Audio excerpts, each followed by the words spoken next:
Good afternoon, ladies and gentlemen. We're very special today. We have a great speaker, Julian Branch, who's actually not only an award-winning journalist, but he's also had a W5 series that was based on the research he did on this topic that we're talking about today. And he's also a fellow board member of Prevent Cancer Now, along with Meg Sears and I. And he's been doing some really great work on this topic, and I think the rest of his profile speaks for it all. So without taking too much time, I'll pass it on to Julian at this point. Well, one thing, if you have a question, put Q before anything you put in the chat, and if it's just a comment, you can just put in comment. But if you have a question that you want to ask the speaker later on after his talk, just put in Q, and then I'll know what you're planning to do. Okay, take it away, Julian. All right, Richard, thank you very much for that. I wanted to begin by thanking Richard for that kind introduction and thanking CACOR for this opportunity to present this research. It's quite important. I'm not a medical professional. I'm not a scientist. I'm trained as a journalist. I'm trained as a communications professional. And that's the perspective, that's the lens through which I'm going to approach this today. Facts are important to journalists. Words are important to communications people. And that is the unique and I hope informative perspective through which we'll look at this issue today.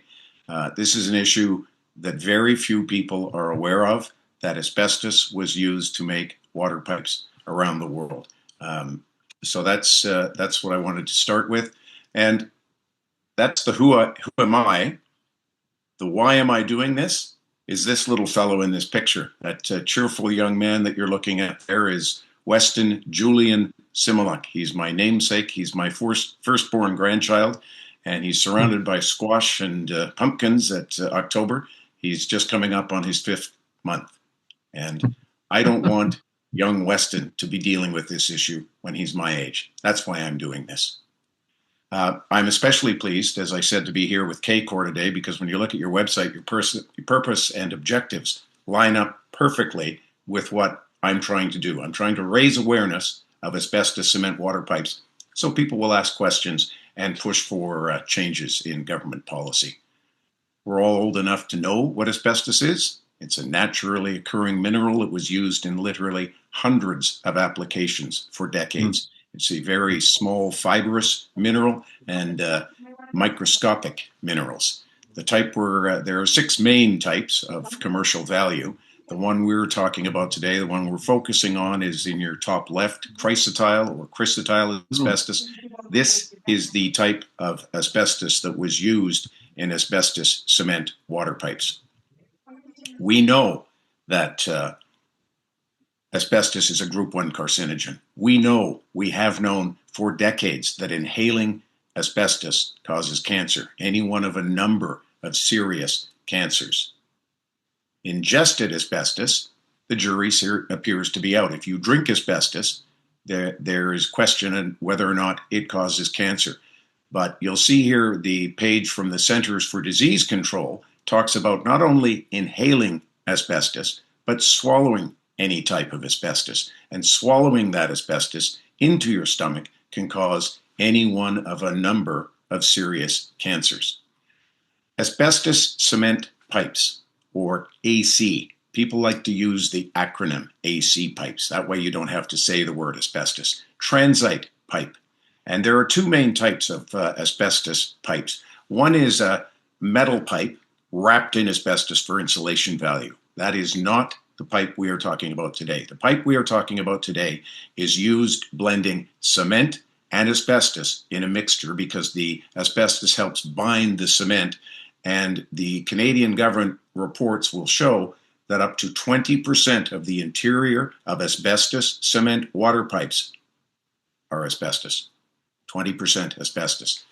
Now, here we go on the communications of this. It started a long time ago. Johns Manville was one of the largest producers of asbestos products in the world. And in the 1950s, Johns Manville was kind enough to produce an excellent documentary on asbestos cement pipe, and it's called Underground Arteries, the story of, and you can see in big bold type, transite pipe, asbestos cement. It was a marketing wizard at Johns Manville that created the term transite so they wouldn't have to say asbestos.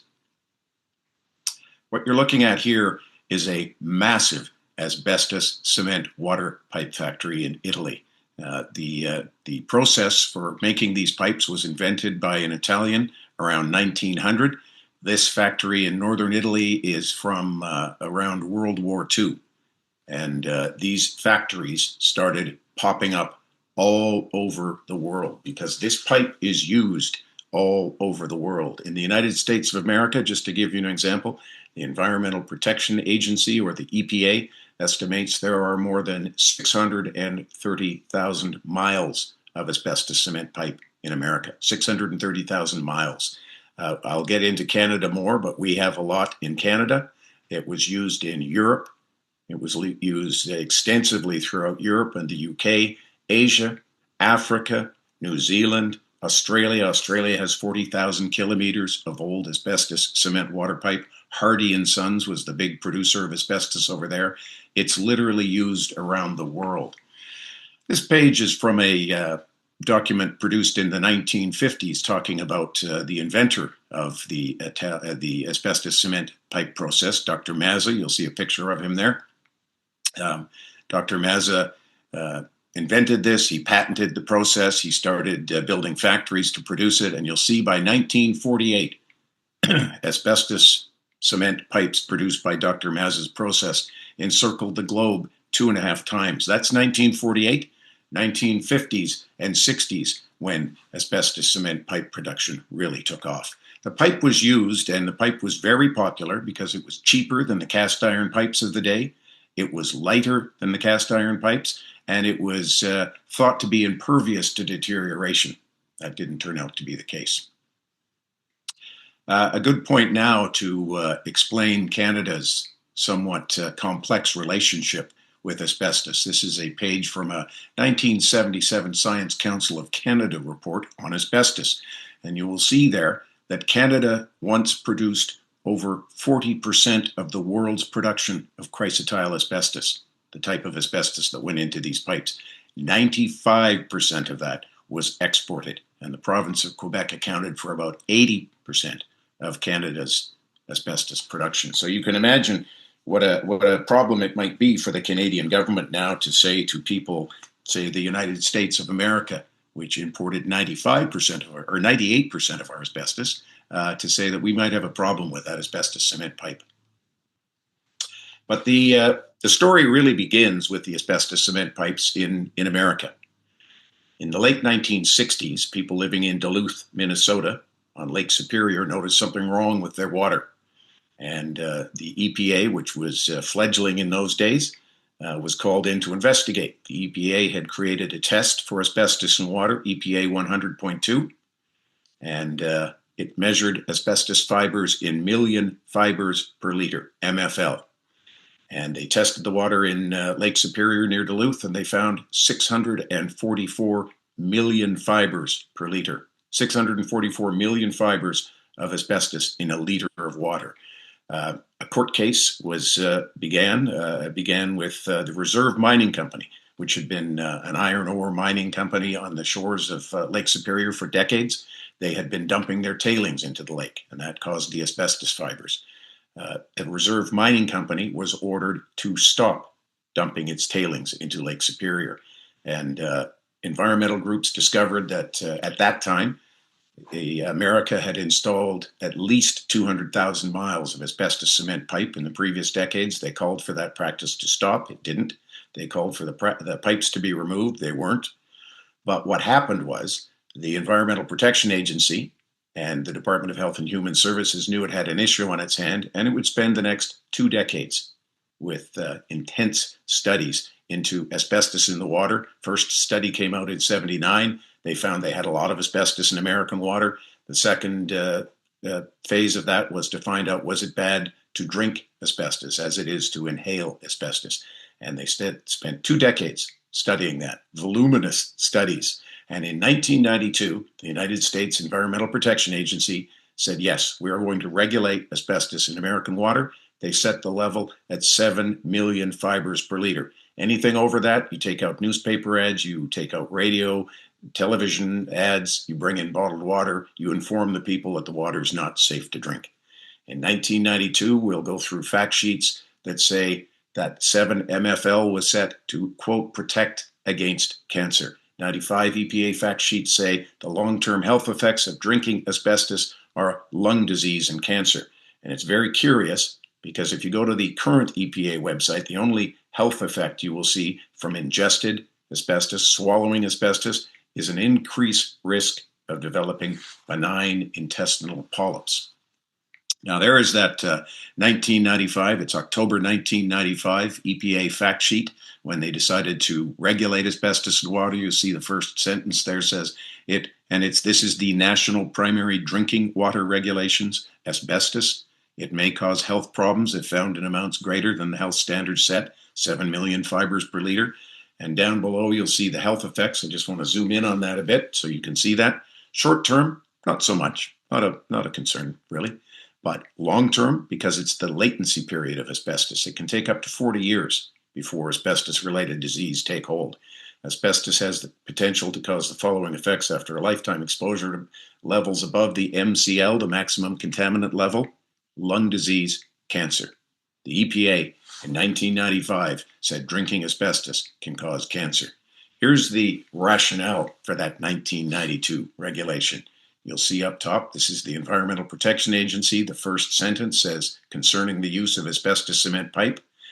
And in layman's terms, what the EPA is saying, if you inhale asbestos, the first thing you will do is clear your throat because it's irritating your throat. What do you do with that sputum? You swallow it. You've just ingested asbestos.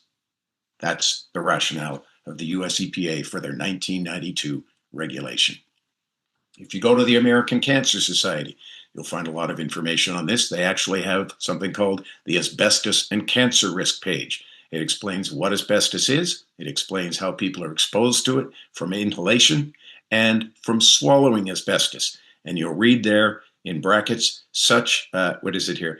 This can happen when people eat or drink contaminated food or liquids, brackets, such as water that flows through asbestos cement pipes. Why would the American Cancer Society have a page on their asbestos cancer risk page that talks about asbestos cement pipes if it didn't cause cancer? As I mentioned, I live in the city of Regina. I'm born and raised in Calgary, Alberta, but I now call Regina home. In 2012, I discovered that 600 kilometers of asbestos cement pipe service Regina residents. I asked the city to put together a map. They did. They were kind enough to put this map on their website. You'll see it's asbestos cement AC water main pipes in Regina. The active pipes are highlighted in blue. The abandoned pipes are in red. What City of Regina does when they replace asbestos cement water pipes is they abandon the old pipe in place so they don't irritate the asbestos, and they put a new pipe in beside it. The problem is that decades down the road, you have a toxic problem with old asbestos cement water pipes left in the ground. So in 2012, I started asking politicians, because I'm an old journalist, I thought I would go to the politicians, they would raise this issue, they would fix it. It didn't happen. So I took my story to the media, and every media outlet in Regina, Saskatchewan came to a hastily called scrum in June of 2012. And the fellow with the magnificent mustache that you're looking at is Sam Ferris. And Mr. Ferris was for decades the Saskatchewan representative on the Federal Provincial Territorial Drinking Water Committee. And that's the group that sets the drinking water regulations for Canada.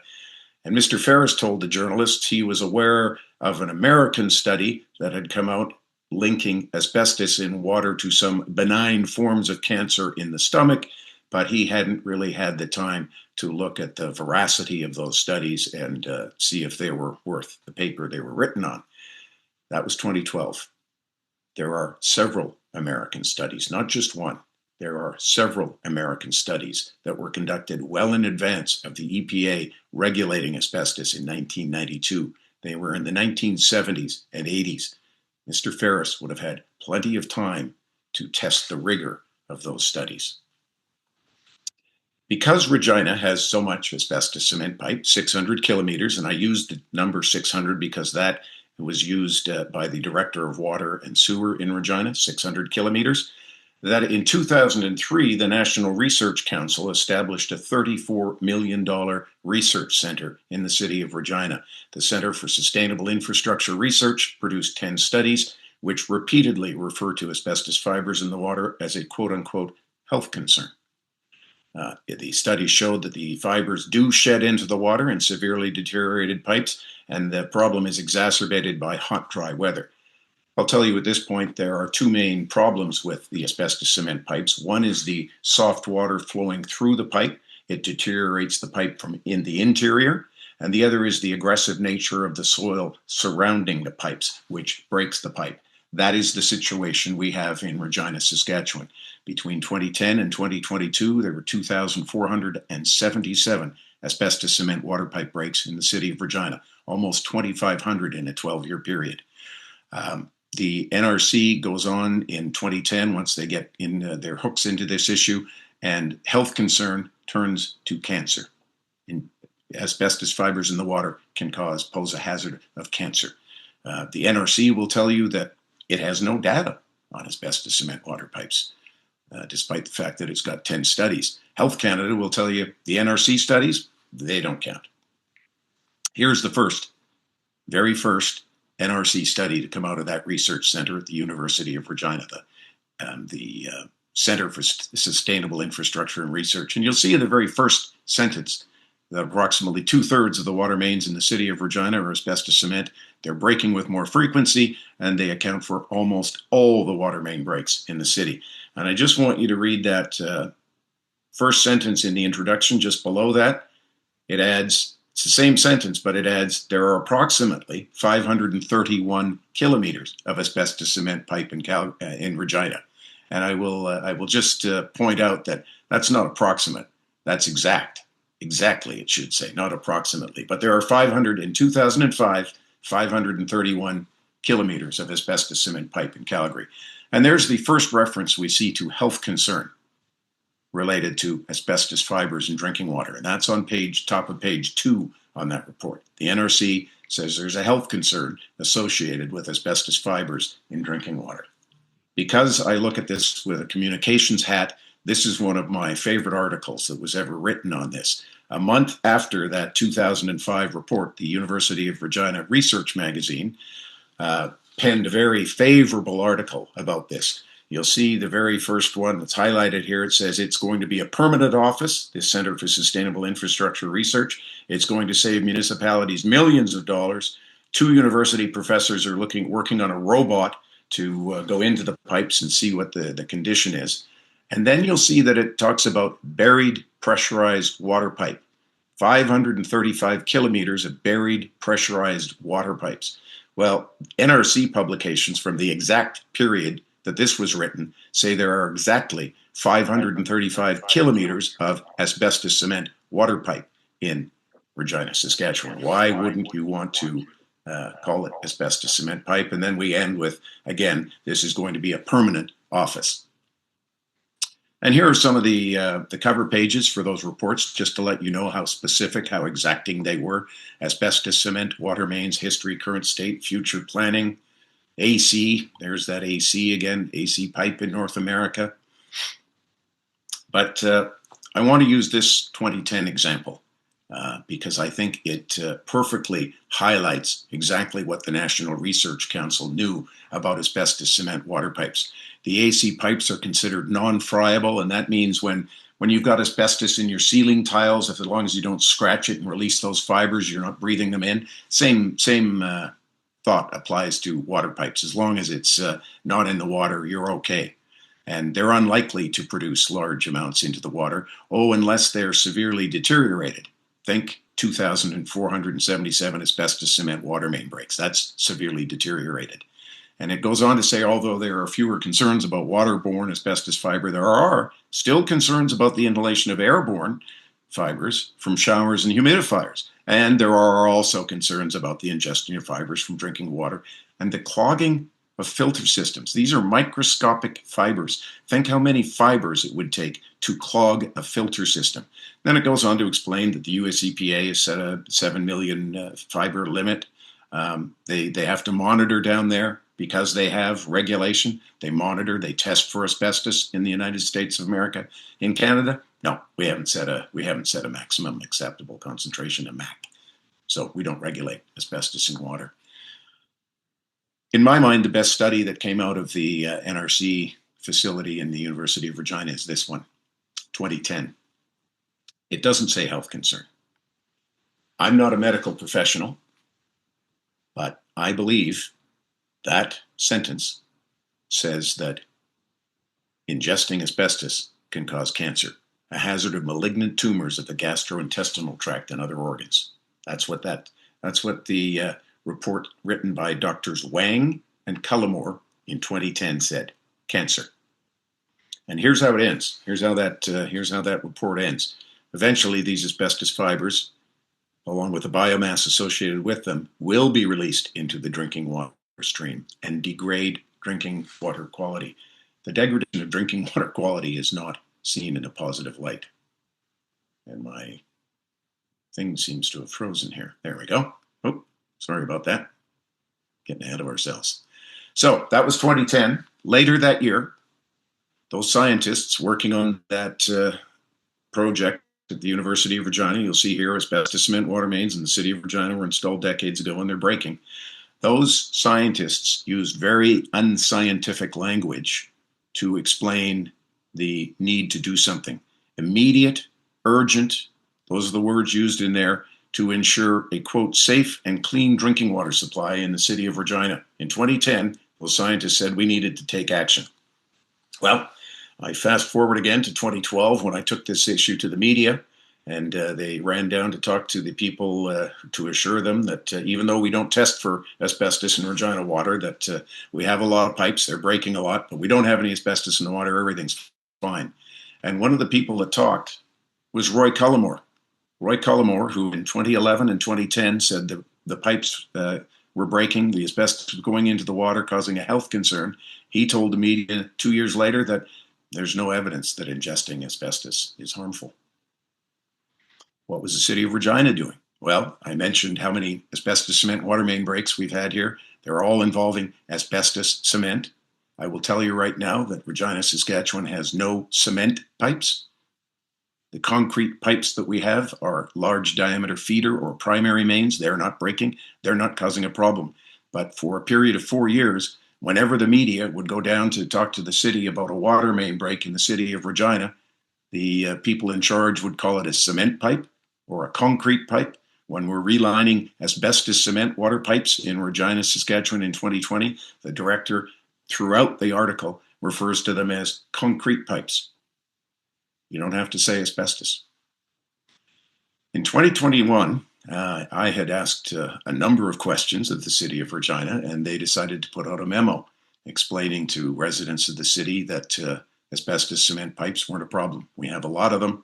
They're breaking, but they're not a problem. And you'll see there, in 2021, there are approximately 531 kilometers of asbestos cement pipes installed in Regina. You'll remember that report from 2005, approximately 531. In between there, the scientists said we need to take urgent, immediate action to do something about this. The pipes remained the same. The length of pipe does not change 1 kilometer in almost 16 years. Worse than that, on the second page of that memo, it says the pipes are still sound. Almost 2,500 asbestos cement water pipe breaks in a 12-year period is not sound, I would argue. Here's where it gets concerning. You'll see that was August. This was August 2021. The pipes are sound. This is July 2021. And the Infrastructure Data Solutions spent a lot of time putting together a report on a 10-year capital plan for Regina's small diameter water mains. Why were they doing that? Because they knew that the small diameter water mains are dominated by asbestos cement pipes. There's 541 kilometers, or 57% of the pipes in Regina, Saskatchewan are asbestos cement. The green pipes are asbestos cement. Everything green on that map is an AC pipe. And here it is that the majority of breaks occurred in AC pipes. So the city of Regina knew in July of 2021 that they had a major problem with asbestos cement water pipe breakage, but yet in a month later, they put out a memo saying the pipes are sound. In the city of Regina, I live in South Regina. My home was built in 1983. It's a lovely neighborhood. I have an asbestos cement water pipe delivering water to my home. I've confirmed that with the city of Regina, 6-inch asbestos cement water pipe. 2 years ago in the summer, I had crews come to my home. They were working on the water pipe, and I got this blue door hanger. And these blue door hangers are being passed out around Regina whenever they work on a pipe. And I want to show you the reverse side of this information door hanger from the city of Regina. When your water is restored, it may be discolored as repairs stir up sediment from the bottom of the main. The disturbed sediment does not pose a health concern and should not make you sick. The city of Regina contributed $5 million to those NRC studies, which repeatedly say that asbestos in the water is a health concern. So I contacted the city of Regina to ask what the sediment was in the bottom of my asbestos cement water pipe, and I was told it's a mineral. I talked about the National Research Council studies, 10 studies, very specific, very detailed. I read them cover to cover.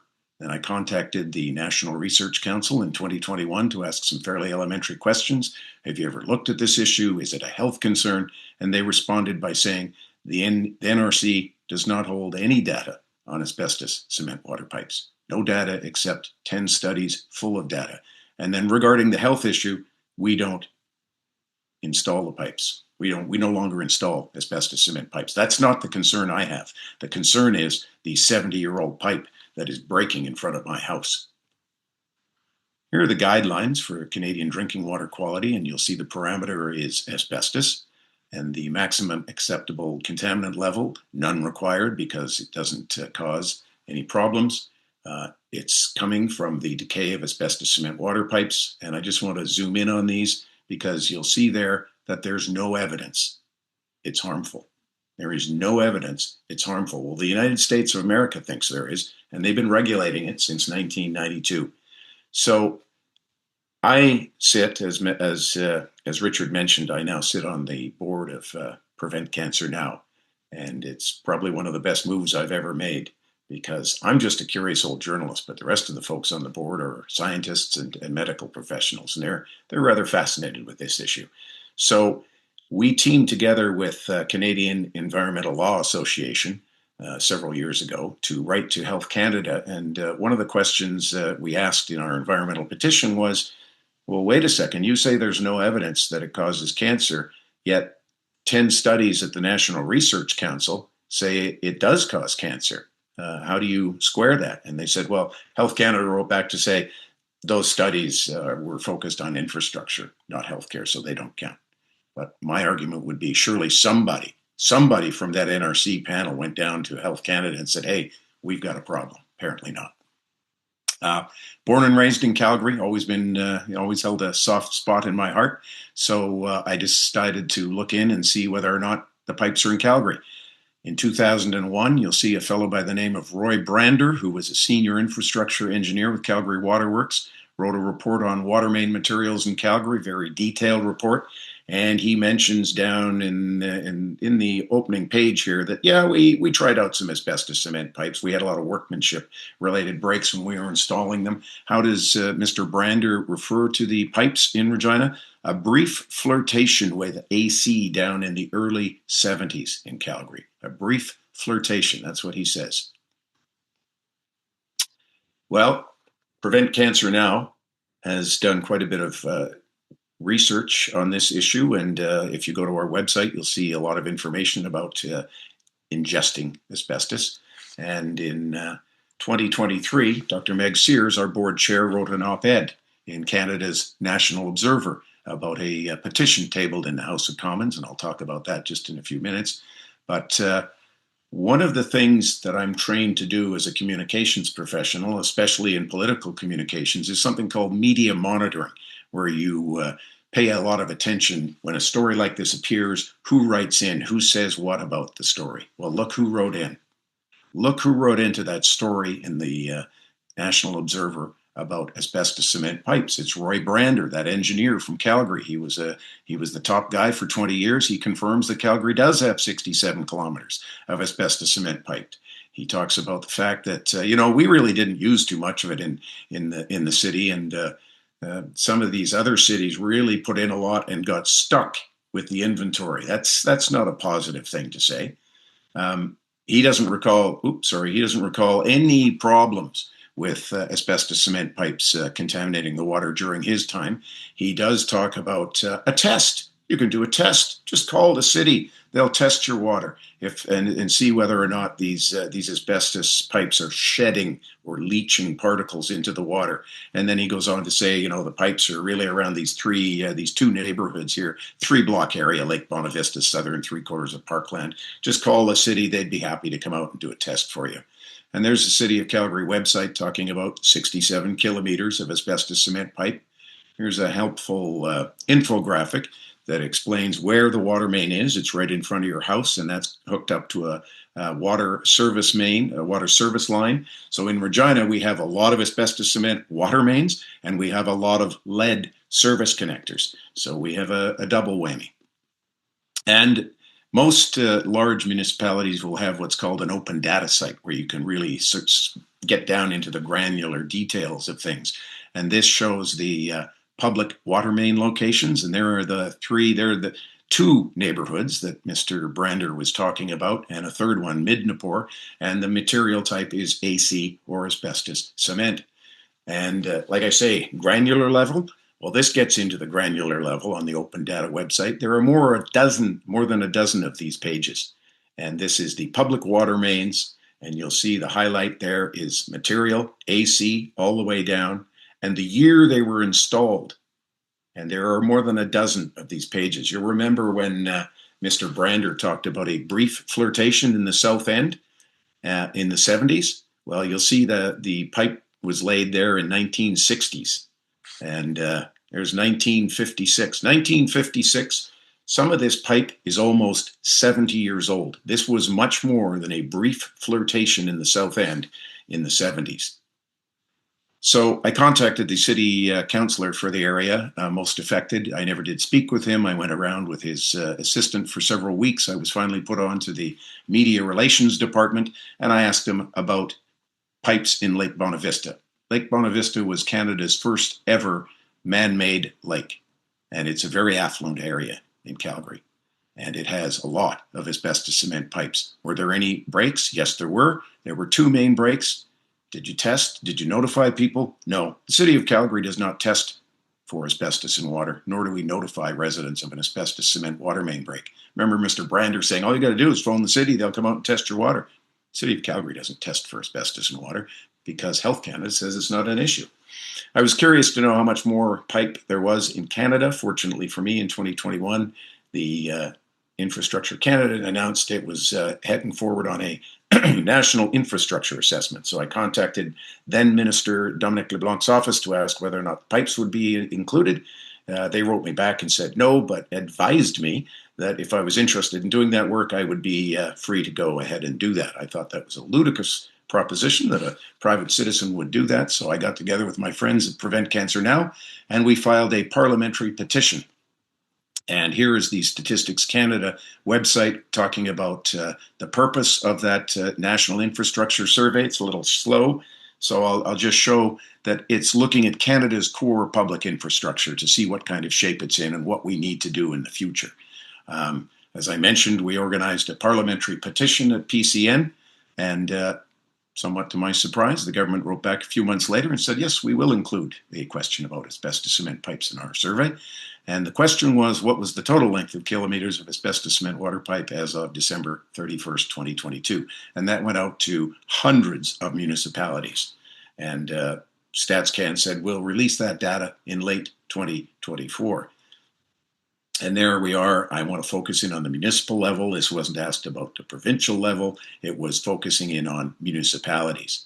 And I phoned in late 2024 only to be told that the data wouldn't be released until 2025. And then StatsCan eventually came out and said, yeah, it'll be released June 24th, 2025. On June 24th, the StatsCan Daily came out and it listed every piece of infrastructure in Canada with the exception of asbestos cement pipes. And you'll see there at the bottom, you had to ask for that upon request. You had to especially make a special request to get that information for some reason.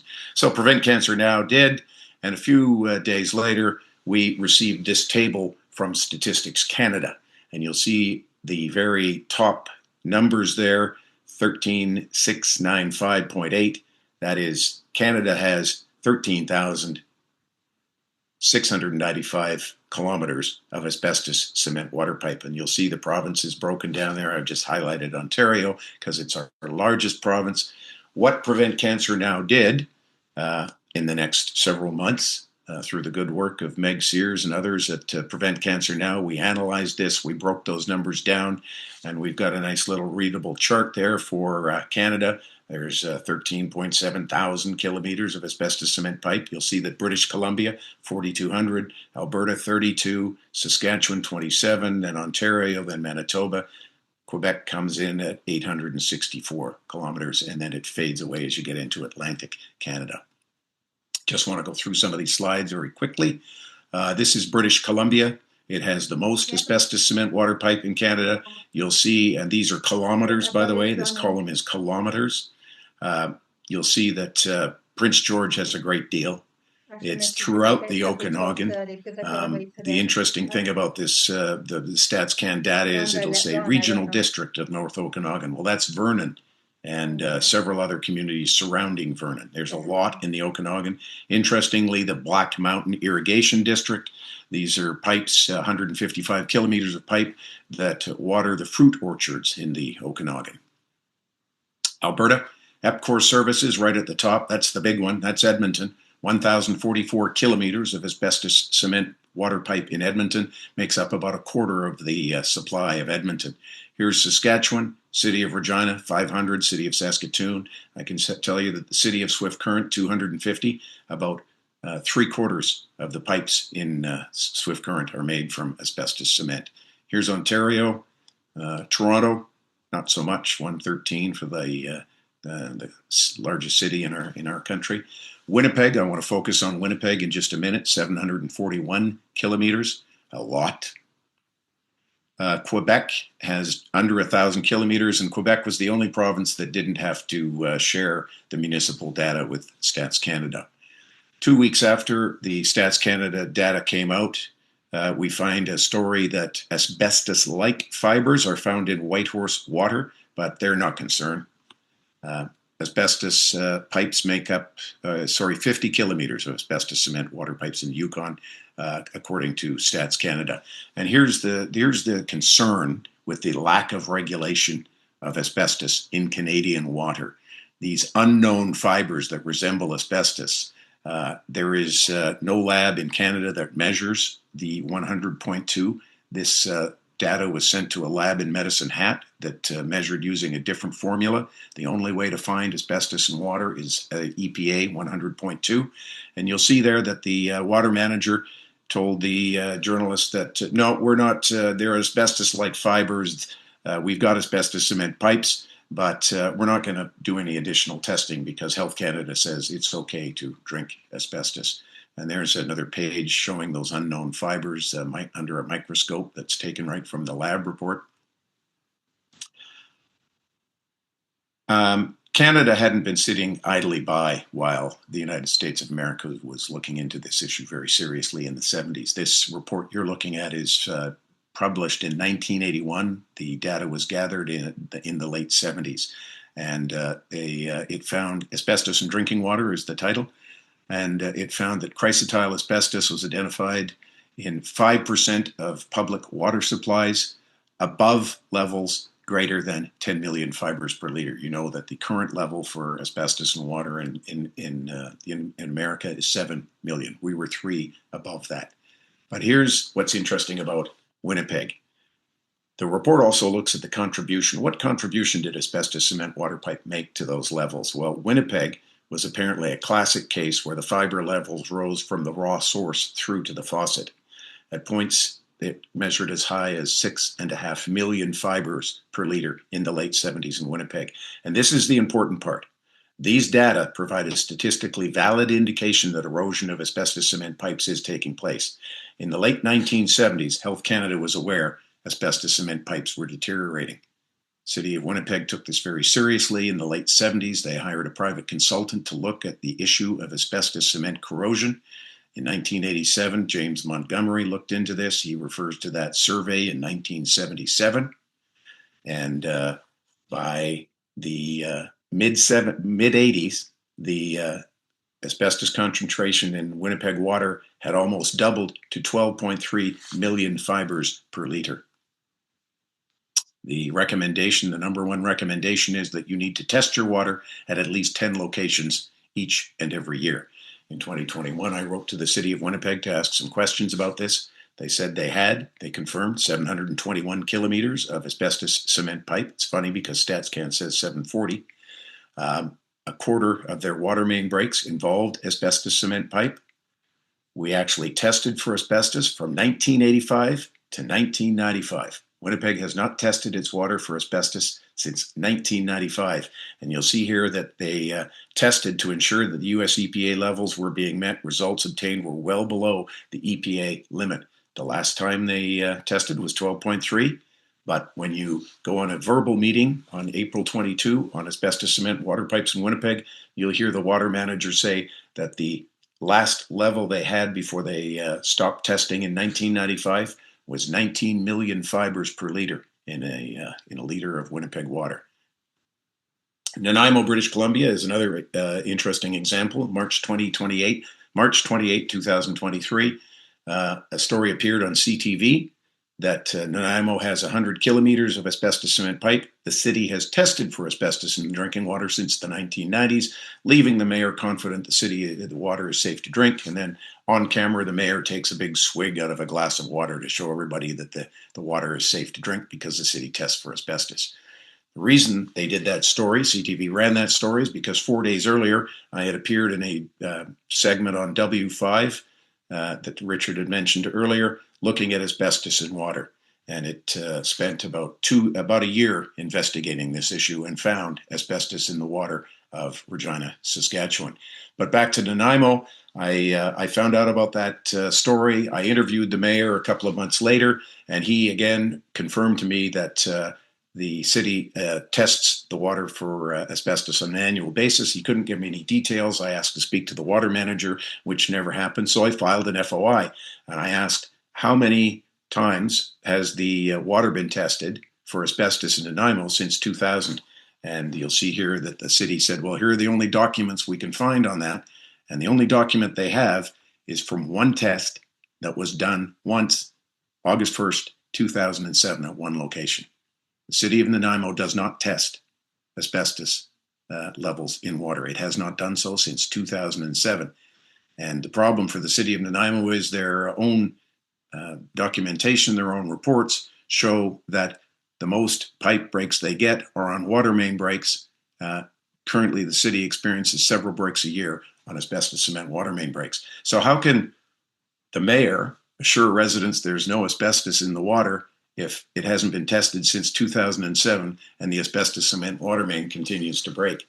Here's a in-house newsletter from the Canadian Wastewater Association around the same time as that CTV program came out. And you'll see here that the president, Robert Holler, writes to his members that CTV came out asking people about asbestos in water, and they used lighting and scary music to make it sound very ominous. And we put out some speaking notes. Well, those speaking notes are quite remarkable. The speaking notes from the Lobby Association for Municipalities says that asbestos cement water pipes were used for a brief period between the 1940s and the 1970s. Well, we know that they were installed in Winnipeg and Regina long after that. The speaking notes go on to say that sources of asbestos in water include household contaminants, naturally occurring bedrock. They do not mention that asbestos cement pipes are breaking and leaching fibers into the water. The political response I've had from this is less than stellar. I spent several months talking to the NDP here in Saskatchewan, the opposition NDP. They looked at this issue for months, did their own research, wrote to the health minister, and said there were serious concerns, proactive steps were necessary. Other than asking a question after W5 appeared a few years later, nothing has been done, and this letter was sent in 2019. My MP happens to be a conservative, Warren Steinley. I met with him twice in 2021. He promised to go down to Ottawa and fight like hell on my behalf. After a couple of months of not hearing anything, I wrote him to ask where we were at. He wrote me back to say that he's had conversations and meetings on this, and he's met with his leader to determine a position on this. I wrote back to Mr. Steinley to ask for some detail. I have not heard from him since. What we have here is what I like to describe as a circular conundrum. Federal government says there's no evidence that ingested asbestos is harmful, therefore we don't test for it. The province say, well, it's a provincial responsibility. And by the way, the responsibility of the pipes is up to the municipalities. Municipalities say, well, the federal government says it's okay to drink asbestos. So very few of us even bother to test for it. And the consumer is left possibly drinking asbestos. Prevent Cancer Now has been extremely active on this file. We've taken a number of steps. I'd invite you to visit the website to see what we've done and the information that is there. Dr. Sears and I have I flew, she's in Ottawa. I flew down to Ottawa to attend a news conference with Elizabeth May, the leader of the Green Party. She's quite concerned about this. She was one that authorized the petition calling for the pipes to be included. And I'm anxious to hear what Ms. May has to say about that. I attend conferences around the world. I took in a conference in San Francisco, Occupational Health and Safety Conference, where I presented this research on behalf of Prevent Cancer Now. And while I was there, I talked to ABC News 10 because San Diego has 2,000 miles of old asbestos cement water pipes. They worked for 9 months, put out a story, and said that the issue is very serious. But you'll see here, this is the best paragraph from that article. City of San Diego says there's no asbestos in the water, and that's because they test the water for asbestos before it enters the pipes. There's a map that CTV put out when they released their segment on this. Shows 85 communities still use asbestos cement pipe. That map pales in comparison to the map that we have compiled with the Statistics Canada information. There are hundreds of communities that have these pipes. I talked to European and investigative journalists in Europe and the UK. They did a big story about this last year. Scotland is facing a major problem with these pipes. And here's something interesting coming out of one of those stories from Scotland, that lawyers in America are pursuing cases where the fibers from the pipes have caused cancer in their clients. So it appears there is evidence that ingested asbestos causes cancer. New Zealand is a particularly interesting example. They have a lot of pipes. They have a lot of earthquakes wreaking havoc on the underground infrastructure, soft water. They've got a big problem in New Zealand. South Africa has so many asbestos cement pipes and so many asbestos cement water pipe breaks right now as we speak, that they're not worried about cancer. They're simply worried about not having any water. Kenya, this is from September, a story out of Kenya, where they are prioritizing asbestos cement water pipe replacement because they're believed to be responsible for some of the health problems we are facing, including cancer. I mentioned Italy. The inventor of the Italian pipe process was an Italian. Italy is full of the pipes. Some of the best research in this area is coming from Italy. A 2016-2017 study talks about gastric and colorectal cancer. In conclusion, several findings: health risks not exclusively derived from inhalation, but ingestion, mainly over daily ingestion of drinking water, period, over long periods of time. Another Italian study in 2022 talking about cancer in liver and bile ducts. Again, we've closed the book on this too quickly. We need to pay a lot more attention to this. What does the future hold? That is the asbestos cement water main break in Regina, where W5 tested the water and found 370,000 fibers in a liter of water. This is in the UK, and I put that one in there because all the research shows that when old asbestos cement water pipe breaks, they do so in a catastrophic fashion. And that looks like a catastrophic water main break to me. This is Brockway, Pennsylvania. Remember that NRC report that talked about the clogging of filters? This is a kitchen faucet tap filter in Brockway, Pennsylvania, where fibers were measured in 1.3 billion fibers per liter, literally off the MFL scale. That gray sludge you're looking at in that kitchen tap filter is asbestos, raw asbestos. What's happening? We're replacing the pipes. We're replacing them very slowly. Qualicum Beach, British Columbia, has put a priority on this. They're replacing the pipes. They're saying that it's not a health concern. We just need to do it because they're old pipes. But it's going to take up to 2 decades in Qualicum Beach. Nelson, BC, same thing. They're replacing them. It's going to take a long time. Here in Regina, it's going to take 60 years to replace the asbestos cement water pipes. The World Health Organization puts out this document every 4 years. This will be coming up very shortly because this last one was December 2021. And it maintains, as it has for decades, that there's no consistent, convincing evidence that ingested asbestos is hazardous. Therefore, don't need to regulate it. That's where Health Canada gets its language. But what this report does is point out very clearly that the World Health Organization knows where the asbestos in water is coming from. It's coming from asbestos cement water pipes. Some important milestones as we go along here. We now know how much asbestos cement water pipe is in Canada. A very important part of the process of an ongoing Health Canada review, which is ongoing right now, is the public participation process, where we, the public, get to write in and share our thoughts and concerns on this. That, I'm told, is coming in late 2025. I think we are in late 2025. You'll see how many times these reviews have happened since 1989, when Health Canada decided not to regulate, and it reaches the same conclusion time after time, even though the EPA regulated its water in asbestos in 1992.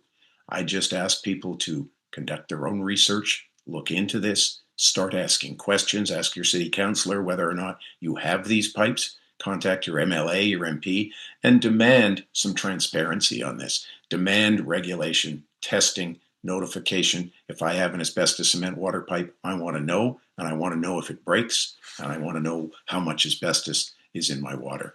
And I've gone a little over time, but I thank you for your patience, and I'd be happy to answer any questions. Well done, Jay. That's great. I enjoyed the talk. That was very well done. Even though I've heard you talk about this before, I still learned even more today. You never cease to amaze me. You speak very well. I'm going to moderate the Q&A. I just want to let you know I just want to ask the first question. First question is, are PVC pipes safer than AC water pipes?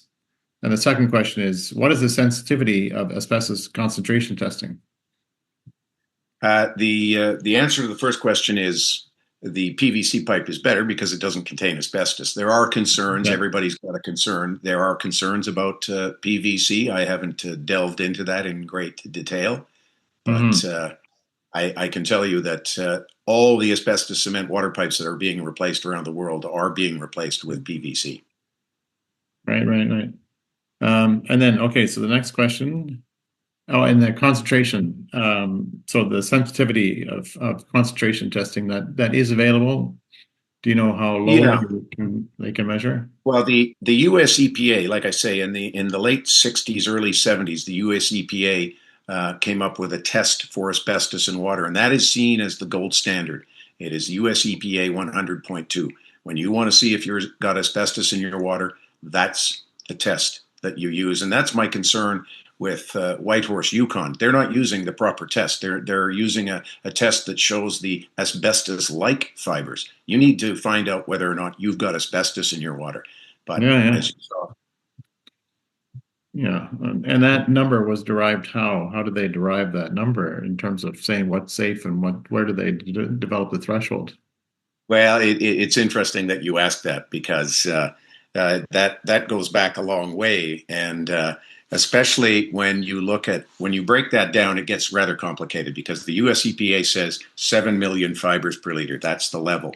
But the small print in that is fibers over 10 micrometers in length. As long as the fibers are under 10, you're okay, apparently.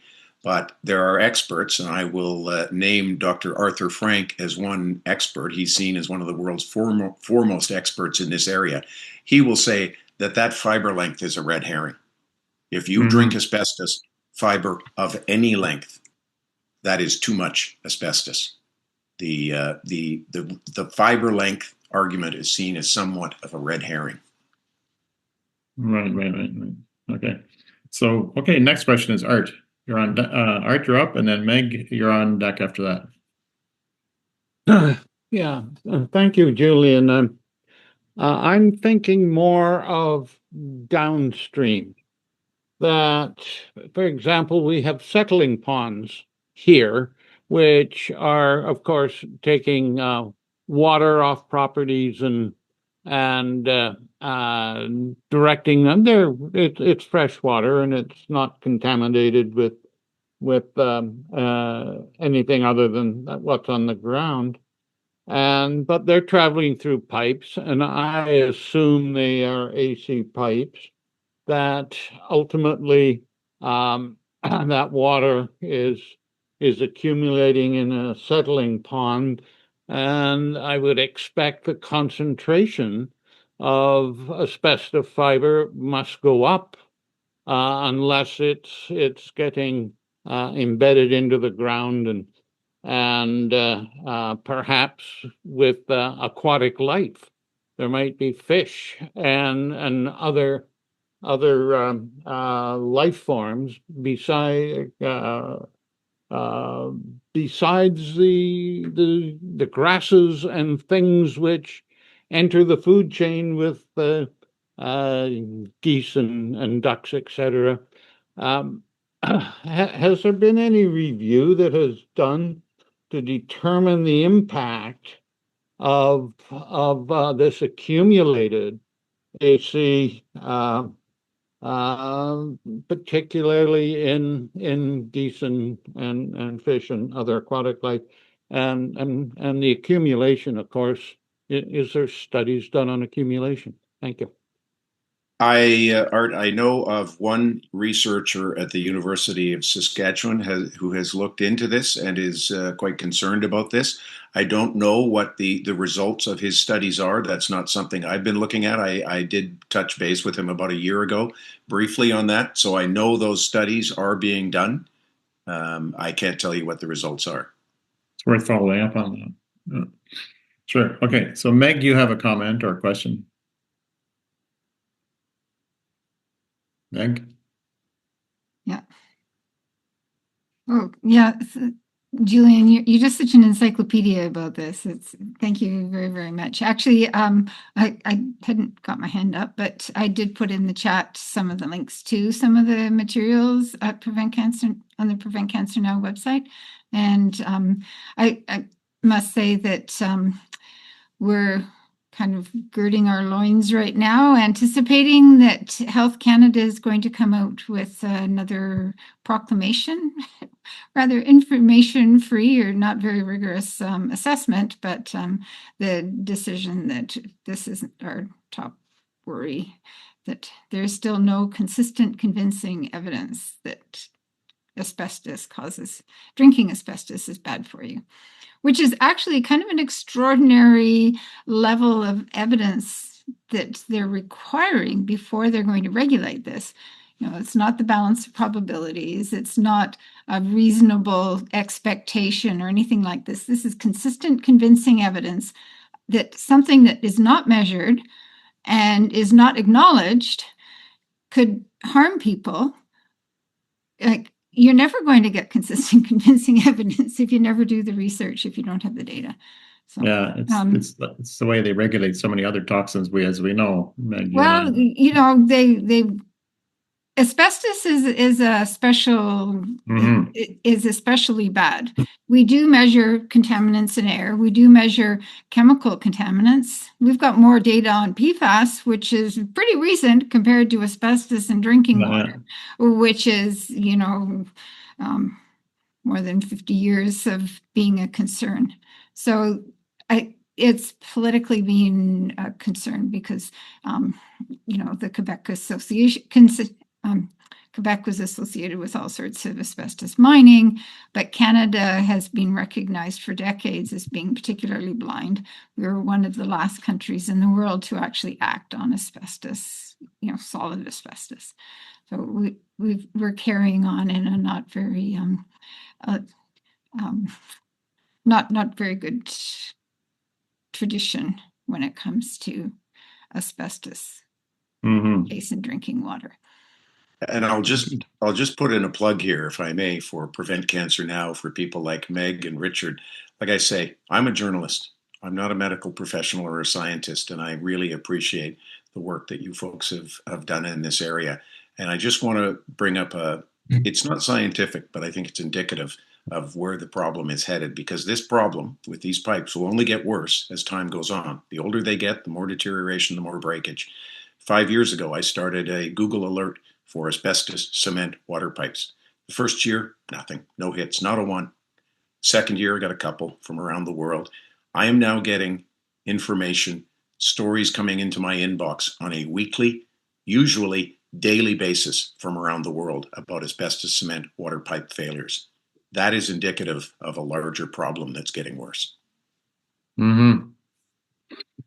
Okay, Dave Pollock, you've got a question. And Dave Doherty, you're on deck. Hi there. Julian, that was fascinating, worrying, and very convincing. The question I have, I don't remember the community you mentioned toward the end of your talk when you were talking about a water pipe that was totally clogged up with sludge of asbestos. Mm-hmm. What was that community? It was Brockway, Pennsylvania. If you type in Brockway, Pennsylvania, you'll come up with several stories. Their pipes have failed. They are leaching asbestos into the water in record numbers. So what I'm wondering about is what relationships have been discovered demographically about the incidence of the cancers that are most likely to form. Are there many more cancers in that community than the national average? Great question. Because that's one of the strong indicators of a real problem, right? That's absolutely right. And that's where I want the research to go. That's exactly what I want governments to start doing. This is underreported, understudied. We need to start doing those exact studies. In Italy, I will argue that those studies have been done. That's why the research is so focused in Italy, because cancer rates are up in Italy, around the Tuscany region, around other areas. That's why they are studying this now. We need to do that work in Canada and North America. But no one even anecdotally is talking about this Pennsylvania community and whether the incidence of cancer is much higher there? Well, lawyers certainly are. I find it fascinating that American lawyers, litigious that they are, have become involved, because they're not going to go there if there's no evidence that cancer rates are up.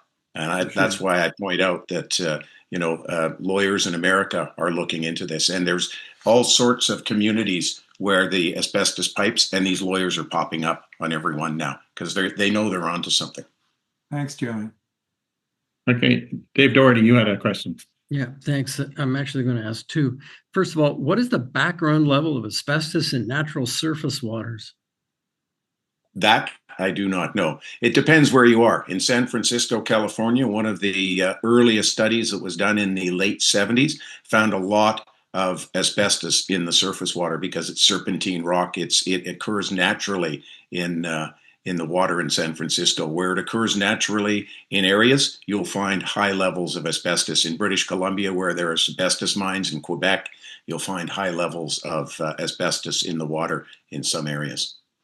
Well, I think it would be really important to know what the background levels are, because people can be living in places where there are high background levels of all kinds of different things, and normally public health would need to give them warnings.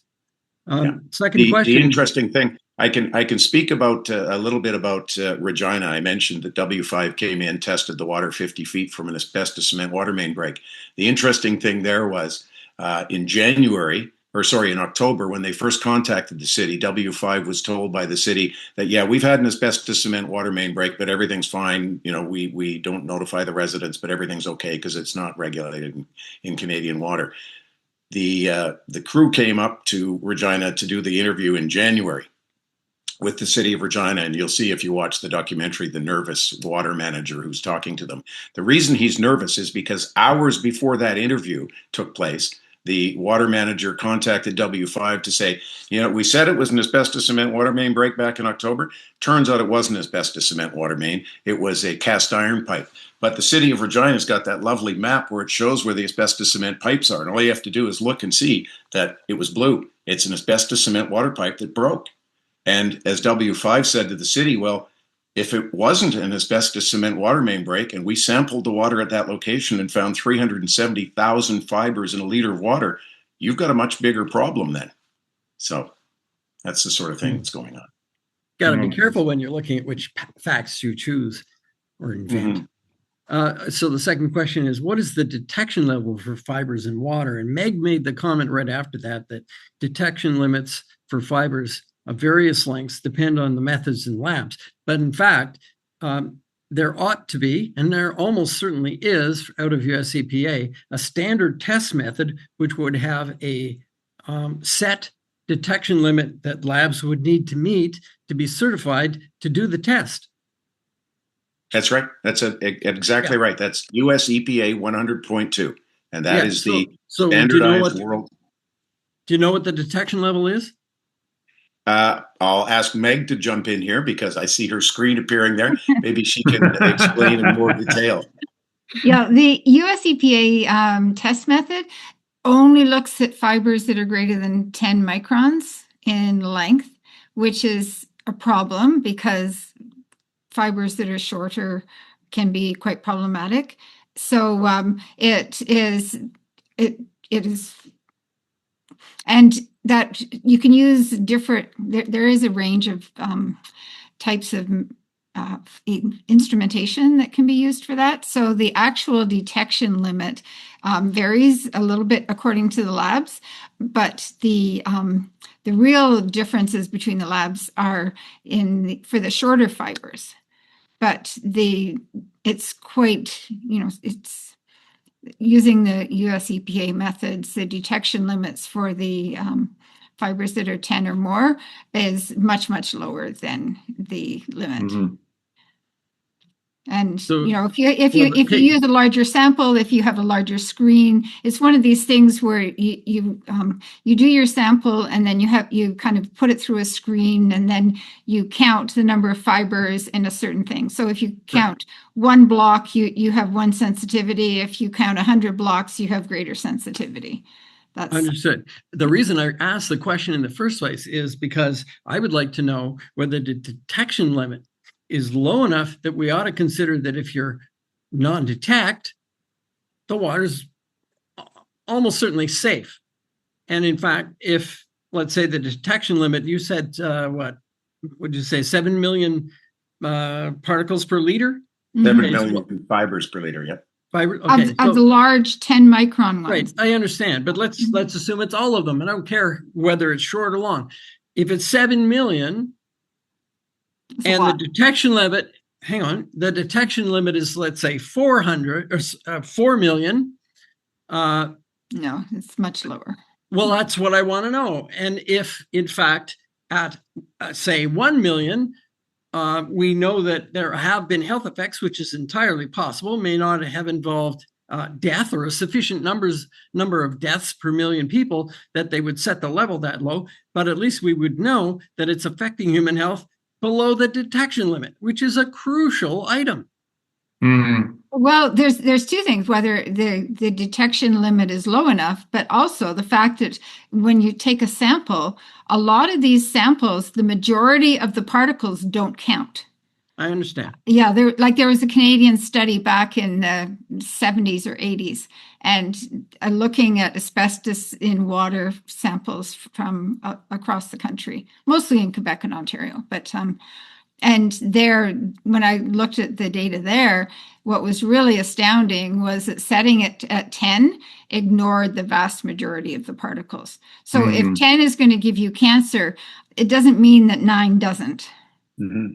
And Well, in fact, 10 was actually set as at the time because they could reliably measure it.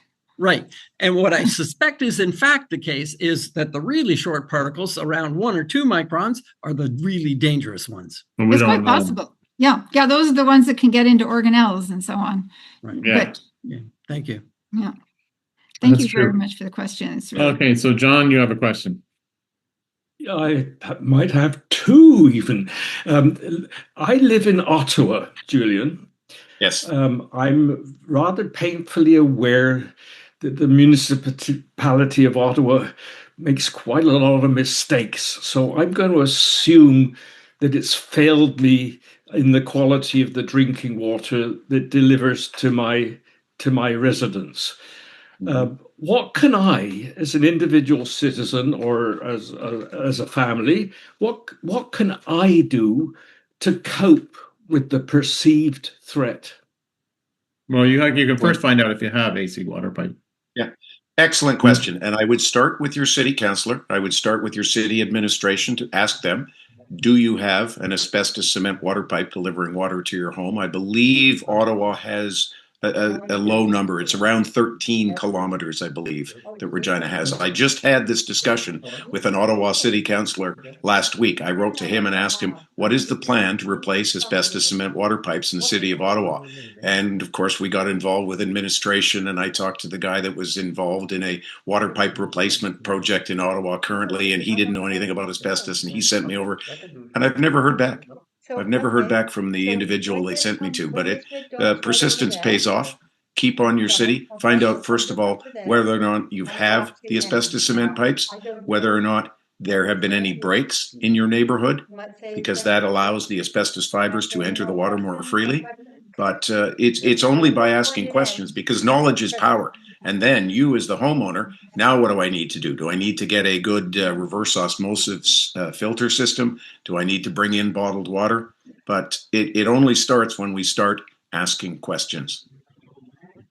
Currently, Most of the piping in Ottawa is PVC, but probably cast iron PVC. Yep.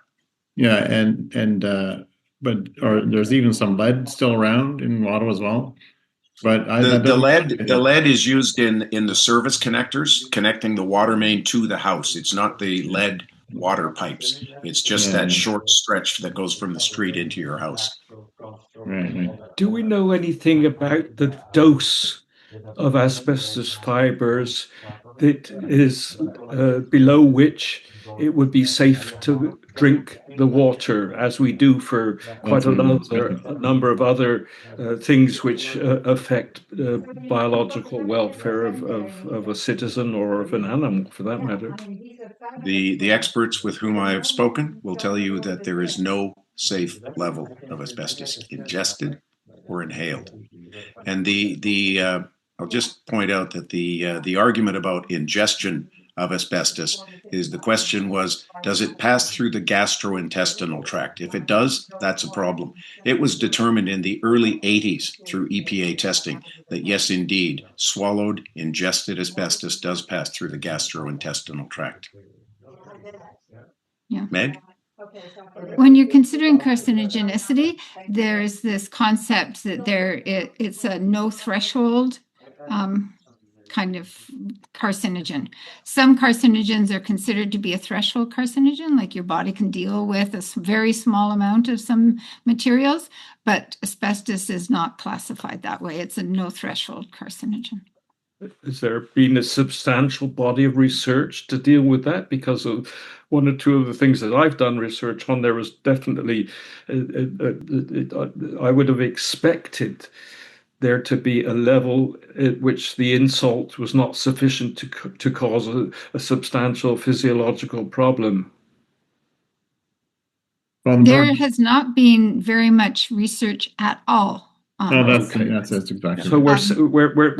we're flying blind. So Well, when you not fly, completely, actually, but the Health Canada has actually sponsored a systematic review, which conveniently left out a lot of okay, the yeah, okay. important research. Yeah, but Anyway, a thank lot you. of the research is really old, so they had different methodologies then, and there's no two studies that had used the same measures for the fibers or use the same, you know. The same kinds of Mhm. equipment and stuff. So And just on that point, John, I will make the point again that this area is under researched, underreported, and one thing I didn't say in my main presentation was, and you'll remember going back to that University of Regina paper that was written on the research center, that it was a permanent center. It was going to be a permanent center. That was written in 2005. I discovered this issue in 2012, and that $34 million research center closed in 2013. They just shut the doors. Instead of what happened here is we set up a center, we discovered we've got a major problem, and it was so big that we just pushed it under a rock and covered it up and didn't want to talk about it. And then along came Jay Branch and discovered it. And suddenly we've got a bit of an issue. And I've been fighting with this ever since. This And research this center, wouldn't I come can up. tell you Sorry, that I've been working with. I've been working with one of the city councilors here in Regina for 5 years. In the new year, she is going to introduce a motion calling for expedited replacement of these pipes. It's going to take 60 years in this city. And what I'd like to see is that research center opened up, because what we were doing was solving a world problem at the time. When you read the research that was being done at that time, we knew that this was around the world and was only going to get worse. And Canada and Regina was trying to help solve that problem. That's where we need to get back to. This problem's not going to go away by ignoring it. Thank you.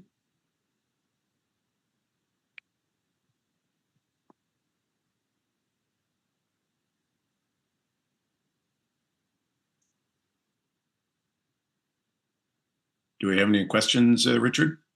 No, I think John was the last, as far as I know, unless Okay. somebody else has a question. If you do, just Raymond go away. Lurie is asking. Go to Raymond. Oh yeah, Raymond Lurie. Raymond, I wondered if you wanted to make a comment. Well, it's more of a comment than a question. So, like I say in the notes there in the chat, my brother used to work for the water division at the city of Ottawa. And one thing to note is they don't use chlorine anymore. The system is too big. Chlorine doesn't work. They use some other stuff. But the after Walkerton, the standards for water in Ontario were substantially improved. But my understanding is the current government has watered that down, pun intended, I guess, watered down those standards to make them more lax. But you may remember Walkerton, there was a E. coli. E. coli, OH157. Yeah, and a bunch of people died, and some people had lifelong illnesses following that, right? Yeah. But again, from my understanding, I mean, the city of the Ottawa River is a quite a clean river these days, so they've got a good source. But my understanding is they've tested and always test the water against even bottled water from common suppliers, and the water is substantially better than bottled water that they've tested. So I'd be wondering if there's and maybe Jay, maybe you have data on this, whether bottled water would also have asbestos, which I have no reason to think that it wouldn't, because some bottled water is literally city water that's repackaged, right? Yeah, depends exactly, Raymond. It depends where that city bottles the water. Depends what type of pipe it flows through. If it flows through an asbestos cement pipe, there's an opportunity for asbestos to enter into that water. To Meg's comment, sorry, to Meg's ahead. comment there, I'm not aware that they would have tested asbestos, so I believe you're right that they have not tested that. So. Yeah, very few Canadian jurisdictions test the water for asbestos. I can tell you that when I first discovered this in 2012, Regina did not test the water for asbestos, and I bothered the city enough that they started testing. In 2016, they started testing the water for asbestos. They tested it at one location once a year for 4 years. I said that's virtually worthless. So they upped that to 11 locations. They tested that for 2 years at 11 locations. Now they're back down to 4. That's when I called W5, because they said for 7 years of testing, they had not detected any asbestos in Regina water. And I thought that was virtually impossible given the number of asbestos cement water main breaks. So that's when I called up W5. That's like the 3 blind monkeys. Yeah. But, Thanks. yeah. Yeah, I would That's- just add that quite frequently water is tested at the water treatment plant, which of course is not very helpful if they pick up the water, the asbestos en route to the home. And there's also, Canada does not have an official Canadian methodology for testing asbestos, so we refer to the US one. And in fact, in Canada, if you want to get asbestos tested in water, you have to send it to a US lab. Like we're not even equipped right now to do it. Certainly, you know, we have people who would be quite competent given the right, you know, equipment and so on to do so. But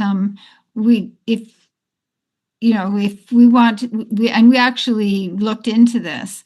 And so to get water tested from Canadian cities, we would go around and we collect all the water and we get it to a place in Southern Ontario, and then they ship it all to the US for the testing. So actually we better double check what they're going to charge us, because it's probably more than we put in for our grant application. But Yeah, so speaking for Yeah. Ottawa, what I could confirm is they test the quality of the water throughout the network. And that's how they found out, it must be about 15 years ago, that chlorine wasn't doing it anymore. But again, as you say, I'm not aware that they test for asbestos, but I do know they test for a bunch of other stuff, particularly anything that would cause any immediate food poisoning or something of the sort. yeah, have Yeah, you moved to chloramine? I'm not sure what they're using, but it's not chlorine anymore. And you can tell when you go to Toronto, you smell the water, it smells like chlorine, but here we can't smell it, right? But again, I'm not sure what they're using. Yeah. And like I say, Raymond, due to a lack of regulation, very few Canadian municipalities test the water for asbestos. And that's why I clued in when I saw Nanaimo tested. I thought, boy, that's rare. So I contacted the mayor, and here's an interesting backstory to that. I contacted the mayor. He told me, yeah, we test on an annual basis. And I asked him some details about the testing. He knew nothing. He said, my water manager will get back to you. The very next day, it wasn't the water manager that called me. It was the director of communications. Now, I've been a director of communications, so I know why she was calling me. And she said, well, the mayor said they tested since the early 90s. We haven't tested since the 2000s. And I said, well, what were the details of that testing? Oh, I don't know anything about that testing. I don't know anything. And by that time, I had already seen the documents online and saying the asbestos cement pipes are still breaking. And I said to her, well, how can the mayor assure residents the water's safe if you haven't tested since the early 2000s? And she hung up on me. She didn't like my line of questioning, and she hung up on me. And I can tell you, as a director of communications, the last thing you want to do when you phone someone is hang up on them. That made me very curious. That's when I filed the FOI. And the point of my talk today is really the asbestos cement pipes are one thing. We know that asbestos causes cancer. We know it's a bad thing. It's the communication and the jibber jabber that surrounded this. Just focus on doing the right thing as opposed to putting your energies into trying to pretend it's okay to drink asbestos. It's just, you're not going to make me believe that. And it's coming out around the world. The studies that are coming out of Italy, far-flung Kenya is, talking to their scientists who say it causes cancer, and they're prioritizing this. The research is starting to get there. We're getting there. It's been a slow process, but when I discovered this, I couldn't unsee it. I just simply cannot unsee that we have this amount of asbestos cement water pipe around the world. Because I'm 66 years of age. When I got into journalism, I was doing those stories for years about every school I could mention was removing asbestos because it's bad. It's been drilled into our heads that asbestos causes cancer. It's a class 1 carcinogen. I noticed a note there from Dave Pollock saying that he's happy to have well water, while well water isn't always safer. Well water's got its own issues. I'm I currently know. writing a chapter on this for a friend who's writing a book about a lack of regulation in Canadian water, Correct. and well water factors greatly into that book. Yes, you're right. So there is some testing for well water, but it's minimal. Yes, you're right, and it's not good quality testing. Mhm. No. And it can change over time, especially with the climate changing, what's around the well, the walls change, they get more dehydrated, and then maybe there may be more seepage. Who knows? Like what other contaminants can come in over time as climate changes. Yeah, I would the not city. be reassured to have well water. I have a well, and the city of Ottawa and most municipalities, the health departments require that wells be monitored for microbiological concerns. So Yeah, that. I'll Yeah. get, um, some Hmm. communicable diseases and so on. So, the first years we were here, every year we'd get the bottle and fill it up and leave it at the depot at the corner store, and then we'd get back saying, no, there's no E. coli in your well. Yeah. Well, that's all Because they can. that's the acute thing. You can pay for minerals to be tested in your well, and of Mhm. course, some wells, especially once it gets dry, then you can get some sand and stuff coming up with it. But right now in Ottawa, I'm hoping that it's kind of abating with all of the rain that we've had, but wells have been going dry. And there are certain areas where it's well known that there are certain contaminants in the wells. Mhm. And then to avoid the chemical contaminants or, the minerals, some people will use shallow wells, which are, of course, more vulnerable to the E. coli. And actually, if Phil was here, he would tell you that he had a gardening enterprise, and he needed to water all of his bedding plants a lot, so he had a shallow well and then he ended up drilling a deep well, but that deep well was so salty, you get down into, ancient seas, which were a lot saltier. So there's lots and lots of issues with well water.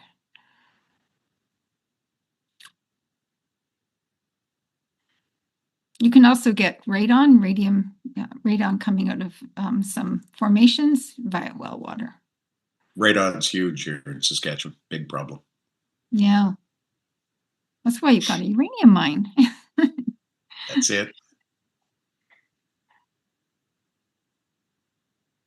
Right, we're almost out of time. Yeah. Thank you. Are there any other questions? Okay. Well, maybe at this point, Jay, I'd like to thank you for your talk. I mean, it's been excellent. It was very informative, even as much as I've heard you talk about this issue before. It was excellent. It was very, very well done.